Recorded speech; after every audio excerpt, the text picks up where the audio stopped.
All right, everybody, we are back. We are here with another session of Comedy Sports DNI Talks. I am your host, Luis Cortez, a longtime comedy sports player both in Chicago and Los Angeles, and also the Director of Diversity and Inclusion for Comedy Sports Chicago.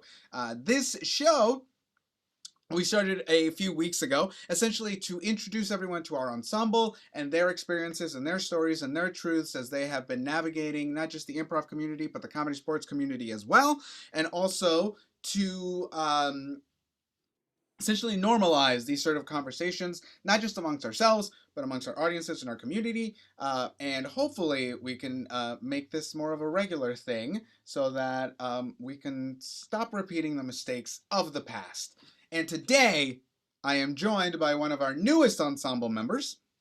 She is part of the 2020 class, along with two other people. One of the very first people to actually make it through our entire new team structure, essentially giving people a very transparent look into how you're actually able to make it on the ensemble, as opposed to just, who knows, we'll see what happens. But everybody, we'll talk about all that. Please welcome Mo Phillips-Spotts. Hello. How are you? I'm doing all right. How are you? What's been What? Oh, what's been going on? Sorry, the audio cut out. Nothing. It's January 4th. huh? Um, I took some time off to just chill out. Hated it. Lots of anxiety. So I'm glad to be back to a regular schedule today. So What were you doing? Were you just like hanging out? yeah, I was just watching a lot of Doctor Who. Um, Were you at home? yeah, I was at home. Couldn't you just have gone back to work? Yeah, I was like, no, I'm on vacation. Okay, all right. I respect that. A lot of us can't do that. I also was waiting for books to arrive, so I couldn't do anything. So you were just kind of like dee doo bake. Yeah, I didn't like it. Okay, fair enough. It's not for everybody.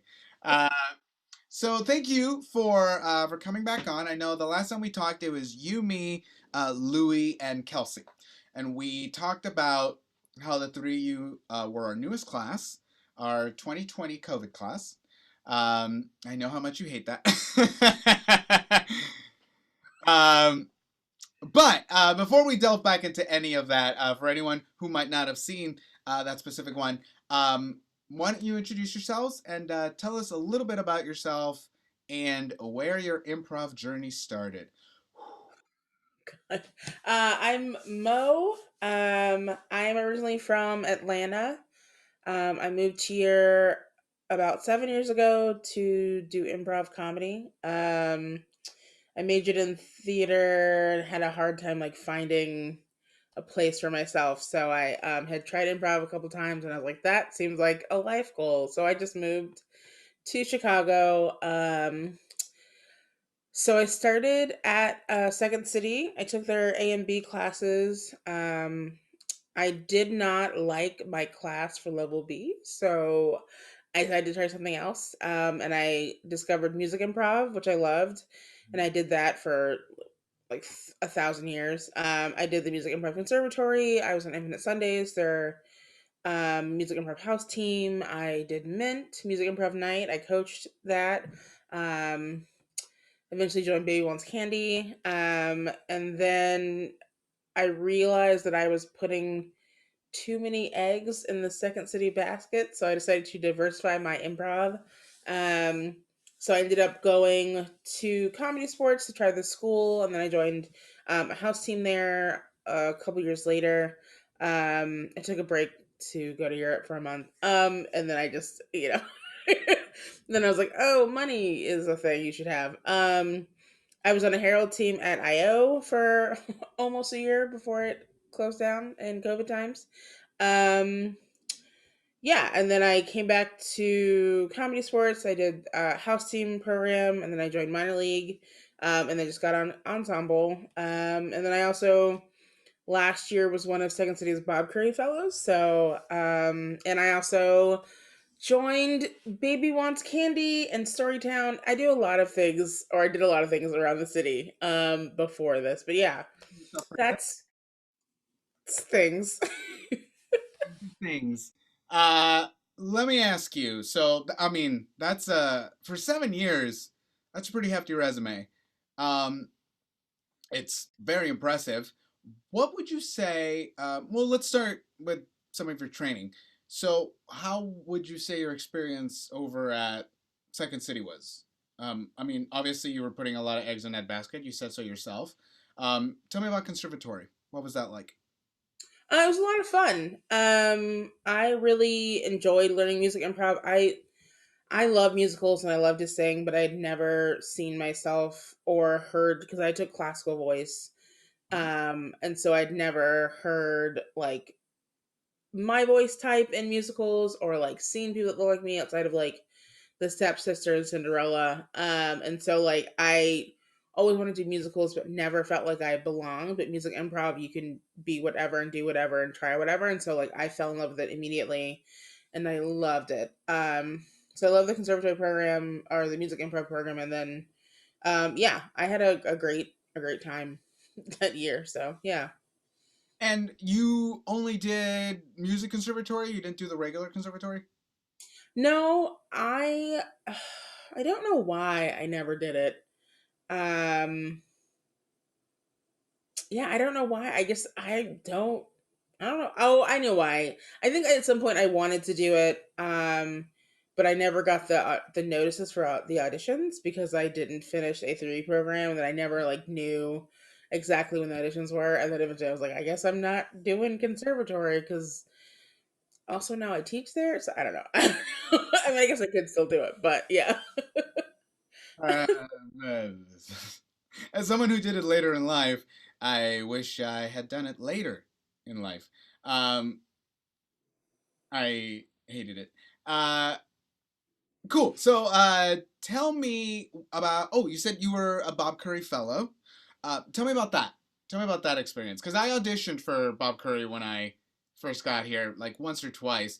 I think we might have talked about this, but like the application process itself to me was so bullshit that it really turned me off. Because essentially, like the thing that turned me off was the paragraph that I had to write about, like, tell us how you're gonna diversify. How will you help us diversify the theater?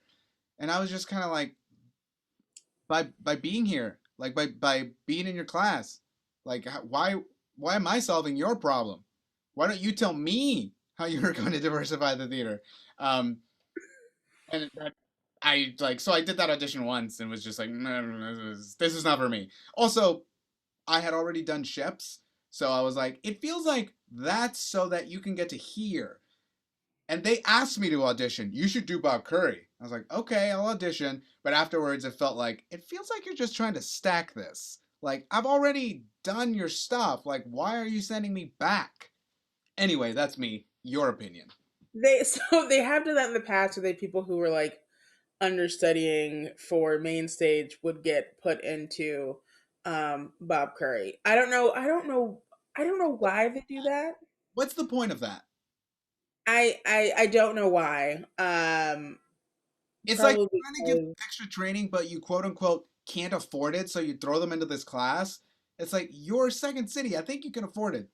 I think it's also like so you can get in front of NBC and the producers. So like I think it's so like that's like the thing that like all the agents come out, NBC comes out, and so like they put you in things. Uh, I will say I don't think the essay question is a thing anymore because I don't remember when I applied last Good. time. So, Good. um, but mine got interrupted because we were going to start and then COVID hit. So like we're still like Oh, so you're in. still technically gonna do it. I hope so. We have no idea, but if they put out auditions for the next year, I will set fire to the rain. So Was so there was actually like no actual classes. well, we tried some online stuff for like a month. And then a bunch of folks got furloughed because of like money things. So then we stopped having classes essentially. But it I auditioned for Bob Curry a lot.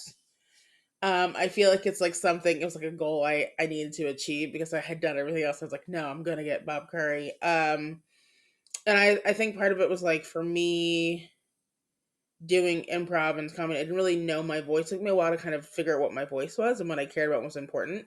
And I knew the minute that I started like writing my own pieces and my own point of view that I would start getting callbacks and stuff. And that is essentially what happened.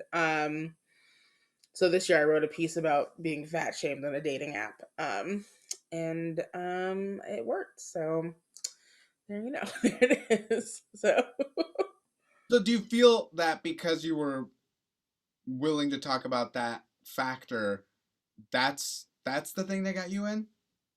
I think it was me like showing more of what was important to me. So the Reaching other year I got a call back. Yeah. Uh-huh.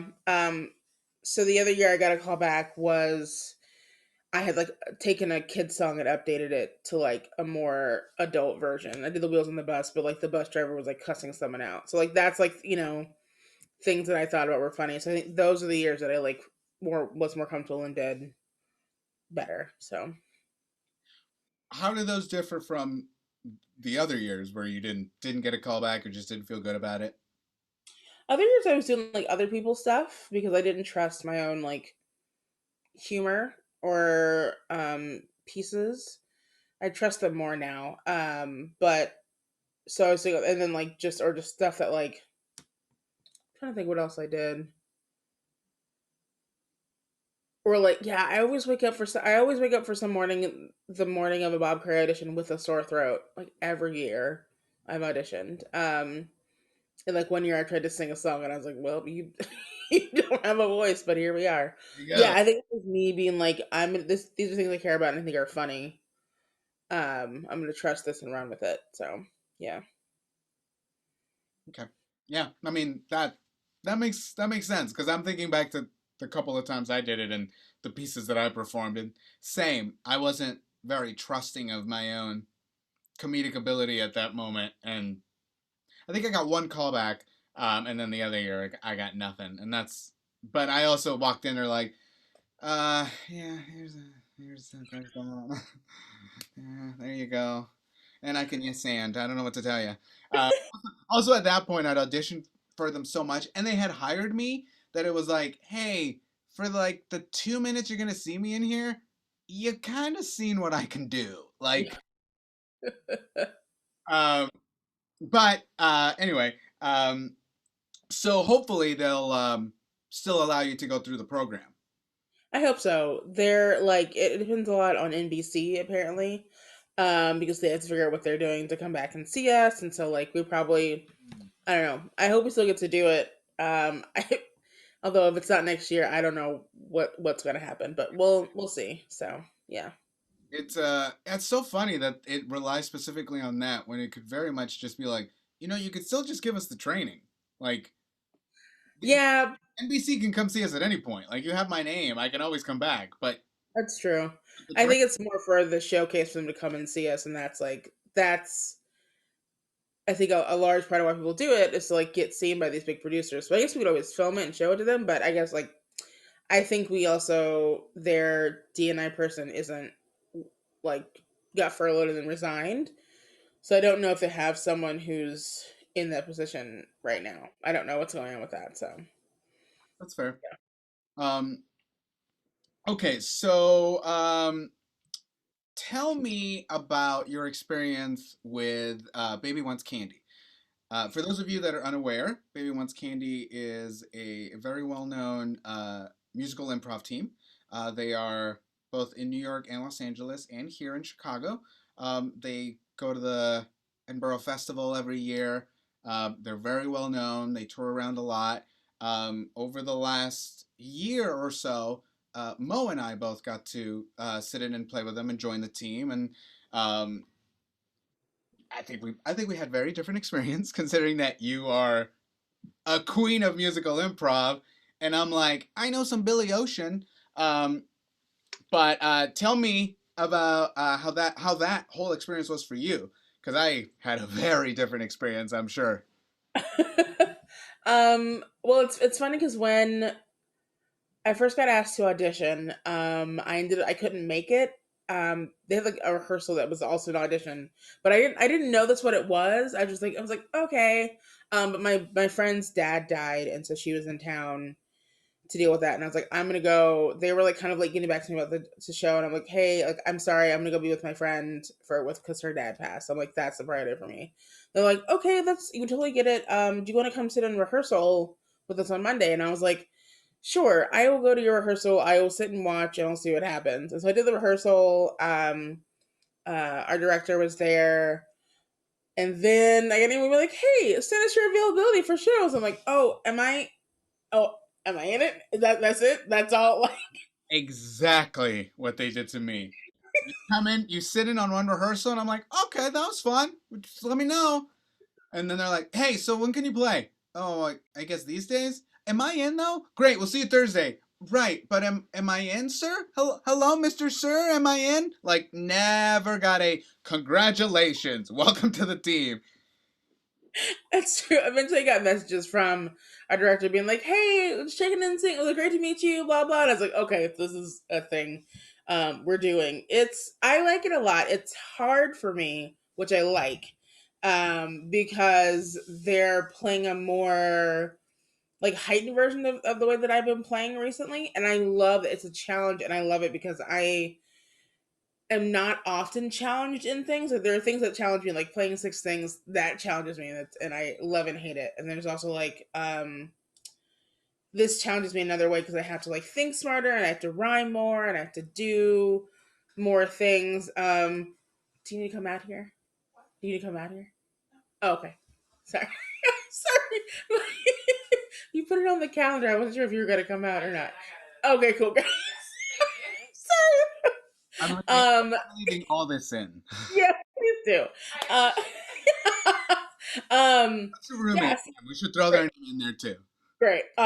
Yeah, so I like when things challenge me because I've gotten to a point where like things don't always challenge me as much, and I want to grow and I want to learn. I want to get better, and so Baby Wants Candy is always a challenge. I'm always nervous to play. I always have a lot of fun, but I'm always like, okay, great. Here are things I would like to work on and get better at. So like, I really enjoy it. I've had some fun shows, some interesting shows. I've enjoyed it. So I struggled so hard to take like a leading role in those shows. I I remember. always wound up as like the sidekick. Yep. Me and Mike oh my Gospel. I'm sorry? Like gospel. Yes, Mike Gospel and I would always end up as brothers and like mirror brothers. So we're like, we're both ridiculous. Wasn't there a show where like you or Mike was on your shoulder the whole time, like a part of the show? Yes, yes, we were one person. We were just. I always just played that guy. I always just played the. I'm here as well. I'm singing with these talented people. But yeah, watching you do your thing because we did a couple shows together, and watching you go, I was just like, oh my god, I gotta get good. I gotta get better. I'm lucky this brown don't come off. It's what's keeping me here. Thank you, brownness, for giving me a chance to be bad on their stage. No, it's like it's super challenging just because like I because the cast always changes, so you never like you have to like kind of relearn how to do it in the moment. And the second show is usually like a little bit looser and like more fun than the first show. Because we have that kind of rhythm. But I think that's part of it too. It's just like, we never know who's gonna be there, and then like yeah, it's a challenging show, but a lot of fun. I have a lot of fun doing it usually. So yeah. So now that you said you reached a point where you were really starting to kind of find more of your voice. So you mentioned you wrote that piece about being body shamed. I'm assuming that part of this new found voice is embracing that your body and the way you look and being able to put that out there. How do you feel like your voice is changing in order to be able to voice those things more confidently? Like, I guess what changes happened, or what made you finally feel like this is it? Let me. I listen to a lot of podcasts, Okay. which is true. I started listening to, um, a body positive podcast and then a blackness podcast called I Listen to the Nod, and then also She's All Fat. And so like I kind of like learned I figured out over the last couple years that like no one's gonna make space for me. I have to make it myself. And so by like learning to love who I am and figuring out all that, then I can make a bigger mark or like, leave a bigger impression, make more space for myself by figuring these things out. So like becoming more body positive and accepting the way that I look and like, health at every size and all that stuff. And then also like loving being black, then it means that I can figure out my voice and say things I want to say and like, leave my mark in on these theaters in these spaces. So that's kind of like where I came, was just like figuring out like nothing that I am is anything to be ashamed of. And so like now, I'm not ashamed, and so I'm living louder and larger in all these ways. So yeah. Did you, as you were coming up over the last few years, did you see a lot of yourself on stage, a lot of the sort of people that might give you that sort of confidence, or was it just like I'm gonna have to do it myself? I always say it's a miracle that I've made it this far. Not to like toot my own horn, but just because like there were so few black women, so few like plus size women or people in general that to like show the way, or like like there I have friends who are like are plus size and black. There's like maybe two or three or four of them, like, but we all came up around the same time. So like I couldn't be like, oh, look what Kayla's doing. Kayla is crushing it, but like Kayla and I are also friends and we like came from the same kind of pathway. So like when I started, things were like super white. It was very like common for me to be like the only Okay. black person in a show or in a classroom. I remember I did Blackfish the musical, and there was another kid in the cast who was also black. I remember we both stayed after rehearsal to be like, "I'm so glad to see you," because I like was for sure that we'd be like the only ones. So yeah, that's there is. I've had to create the space for myself.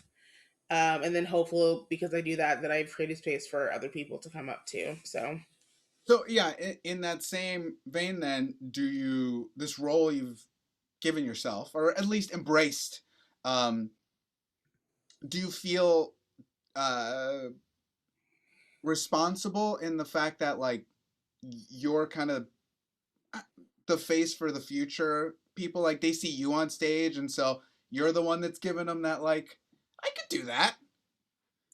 I don't I don't know. I'm kind of I approach kind of like this is what I would like to see, and so I kind of pushed myself. But then um I did the pool at IO, and there's another black kid who was coming up in the pool, and he was like, "It's so great to see you on stage," because I'd never seen anyone that looked kind of like me, and I was like, "Oh, okay, this is this is something I'm doing."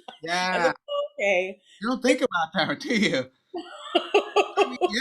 I mean, when I came up so long ago, I didn't really think about that stuff just because it was also LA, so it wasn't like we were this wasteland of people of color, but also within the improv community, we're not that rampant. You know, people of color, little brown guys aren't running around everywhere, and if they are, they're definitely not improvising.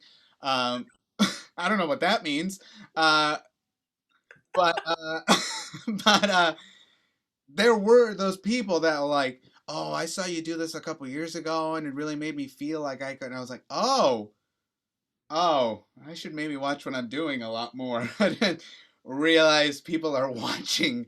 Um, but how does hearing that make you feel? Like, do you feel proud? Do you feel like there's a weight on your shoulders? Like, what does that? What did that make you feel? It felt really good. It was kind of I was shocked when they said it. I was like, oh, I was like, okay, but it kind of gives me like a sense of freedom to keep going. That like I'm still human. I'm gonna make mistakes. I'm gonna say things and probably do things that aren't the best, but I'm of course learning and evolving all the time. But like, great if I know there's one person looking to see what I'm doing, then there probably are more. That means that I should keep trying and striving for new heights. Yeah. Yeah. Yeah, no, that makes perfect sense. I when I first landed here and just saw the speed that people were moving at, it was definitely this very like new world for me, just because I'd been from LA and I've been playing so long and they have their own style out there, and then I move out here and I see all these new faces, and now I'm trying to like plug myself in and figure out where I fit in. Even so, finding a new voice, because now our industry is changing and the way that we play and the things we can say and the things we can do. So it was like I was having to relearn everything again. So I really find it very interesting to hear people's experiences when they were kind of coming up during these changes, as opposed to like I was around way before that and had to catch up to the changes. So I guess where do you where do you see like our next step in like these sort of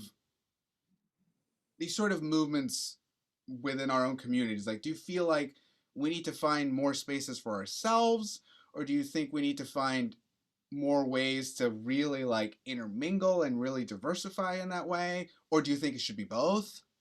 I think it's a little column A, a little column B. I think that there are conversations that are easier to be had when you're amongst people who are like you. For better for just like be able to like talk and decompress about things, you know.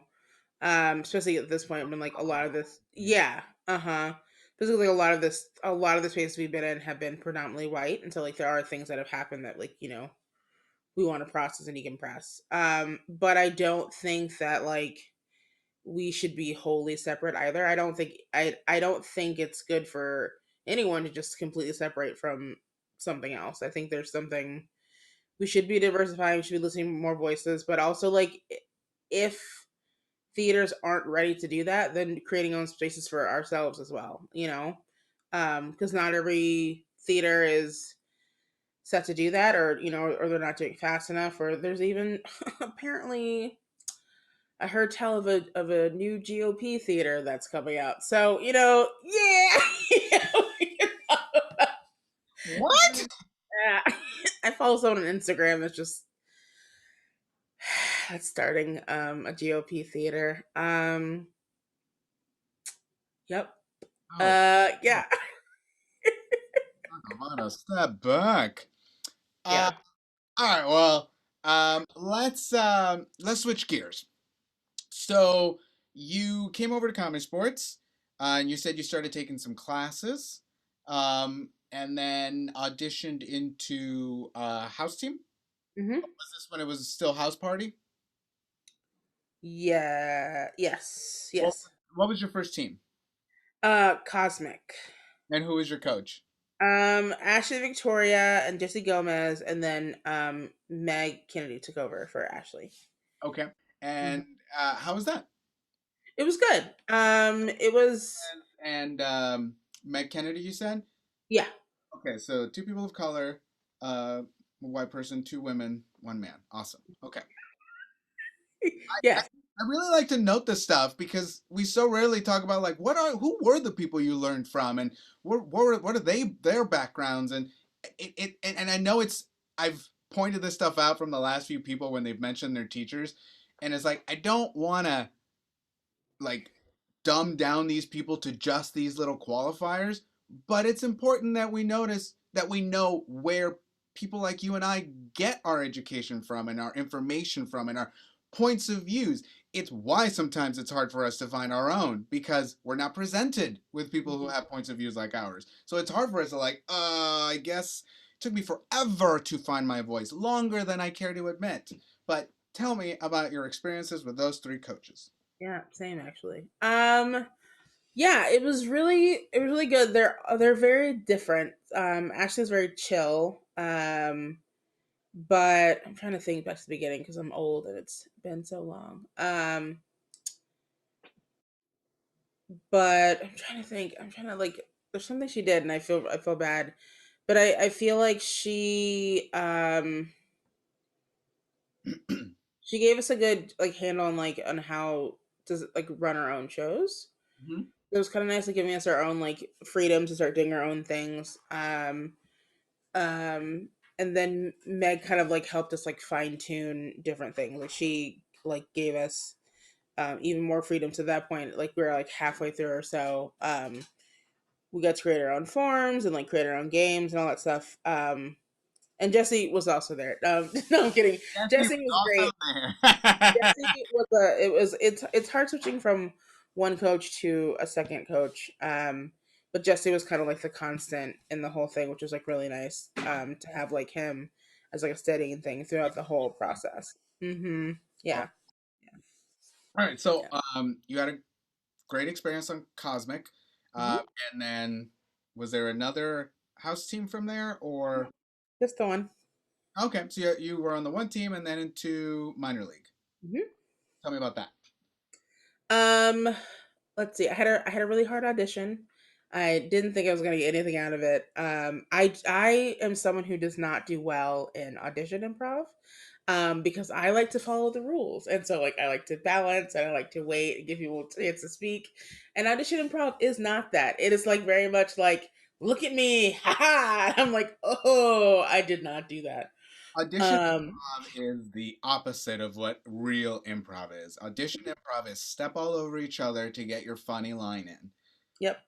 And I have a really hard time with that, and even more so um in the callback audition for minor league. So I was surprised when I got that email with the offer. um and I kind of like went back and forth about taking it because I didn't quite know what minor, like I wanted to learn more about comedy sports. I didn't know if I wanted to like do another training program. Like, was it going to be a challenge for me? Am I going to figure this out? And I talked to Jesse about it. Actually, Jesse was like, what do you think? And I told him all my things. He's like, well, the fact that they saw something in you from that audition means that like there's something good that's going to come out of this doing this program. And I was like, oh, all right, Dad. So then I said yes. And it was good.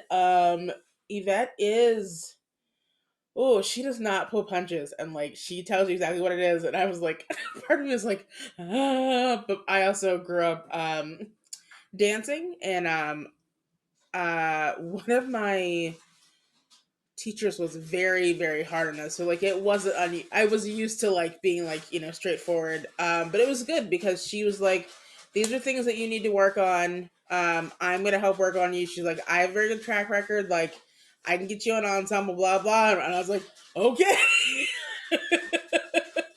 I was like, all right.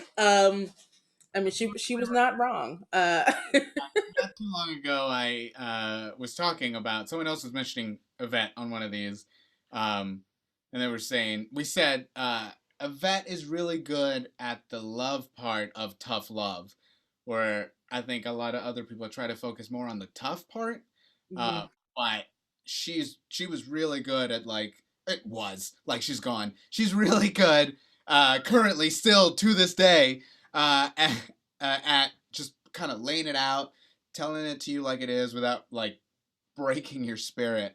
And if anything, opposite lifts you up to really like empower you to take that information and run with it. I agree. Like I wasn't afraid to fail because I knew that like there was a lesson to be learned, if that makes sense. I don't like failure, like doing a thing perfectly the first time. No one's shocked if you know me. Um, but like, Does yeah, I do like does going into the, does that keep you from trying things? oh yeah, all the time. Yeah. I Knowing mean, probably fail at it. not yeah, yes and no. It depends on like if I think I can do it. But sometimes it just takes me like a longer to do something or to start something because I think that like I'm not going to do it right. So like Ask that because I'm the same way. I have that sort of like, if I'm scared that I'll be bad. that's why I have a hard time with six things because I'm like I'm not good at this and I don't like showing my ass on TV every Saturday night because I can't get this together. So um, it's fine. I'm growing. I'm learning. It's It's just fine. tough. It's tough for perfectionists like us who just hate being wrong. It's like but yeah. So minor league was great. It was nice also to like at that point in like the comic sports family, like we were all on the same level. So it was like I was being challenged who I was playing with, and like a coach who knew all of our weaknesses and would like poked and prodded at them to like make sure that we were getting stronger. So that was really good. Yeah, I don't know that I like. I think a year was good, and I'm glad I got moved up when I did because I don't know that I would have thought I could do another year because it was already hard for me to do it online. Like I didn't want to initially in the beginning. Um, but then I showed up because I liked hearing everyone's voices, and like part of me is also sad that I don't get to see those people every week. Also, like I miss it, because it was a lot of fun doing those rehearsals every week or every other week. So yeah. And then, so after your time, 1 year on the minor league, you auditioned up to the ensemble. Hmm. Um, but as we talked in the past, it's all been online. So essentially, this class has only existed online until we get back into the theater. What's that? What's that experience like? What's that been like? It's it's a little. I feel like on one hand, Kelsey, Lou, and I are really close because we have spent time together in real life before this happened, and so like I feel like we chat 2 or 3 times a week about like random things or like comedy sports things. We just like we talk every week, which is great. Some folks I knew going in, but it's also like like having to work with people for the first time and not in person, and then like again not doing well when it came to six things is hard for me. So like it's also like learning how people play, but like not learning how people play because we're on Twitch and not in the same room, and just um I don't know, like it's weird because I feel like at this point, if we'd been in the theater, we would at least have like had rehearsed in person, or like there would have been some kind of event where we could have like met people. And so like meeting someone for the first time to do a show online, and you're only talking beforehand like through text. It's like it's hard.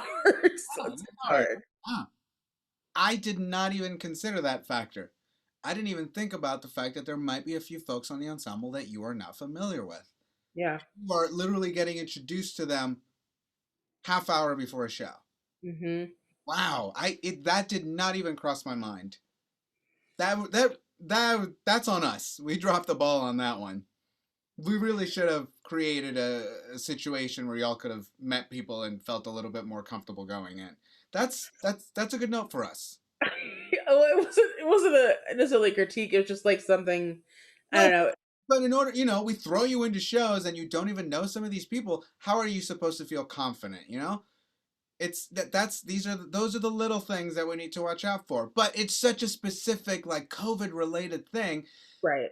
We they, we wouldn't even have seen it coming. But still, we we do it when we're all together. We do an introduction of like these are the new people. Come meet them and chat with them and mingle with them. So the fact that you, the three of you, were denied that, and obviously not maliciously, but the circumstances being what they were didn't allow for that sort of situation. We'll have to rectify that when we get back into the theater. We'll throw you guys a big party because you. Oh, we're expecting one. Oh, So good. Please do. That's the only way I do parties is when they're expected. Uh, so, are you nervous at all about having to get back up on stage at some point? yeah, I imagine it's not What going to be you do, it will be your first time. great. I imagine it's. I think the first time like I do something and I hear laughter, it's gonna like stop the whole show. I'm gonna be Yeah, like, I was thinking about that. Like, I'm gonna ref and I'm gonna be like, "Hey, everyone!" and they're gonna cheer, and I'm just gonna be like, "Yeah!" like I'm gonna have to learn how to like pause for laughter, or I don't know. I'm a little worried that like I've gotten, so we played the New Year's Eve show, the first one at midnight, and it was like probably the most fun I've had in a show because it was like super loose and goofy, and just like we had a great time. And that's like, I think we played that one, didn't we? yeah, we did. Yeah, We played. remember that fun. That fun sounds familiar. You, me, and Vinny played together. But that's like the kind of like I'm that's what I'm trying to work on that now that I'm ensemble. I feel like when I played minor league, I would have fun and like and do silly stuff, but then some reason like ensemble brain, I'm like I have to play a certain way. But like that show, was so fun and so loose, and like I made fart noises for the first time in an improv show in like years, silly things like that that like I really enjoyed, and I can do that because like I'm like not in front of people, if that makes sense. So like I'm not worried about them dictating like what's funny and what's not funny. Like I'm having fun, so that's all that matters. So like I'm worried that I'm gonna lose that sense of freedom getting back in front of people. Sage, yeah, that's a really interesting point. That's a really interesting way to look at it too.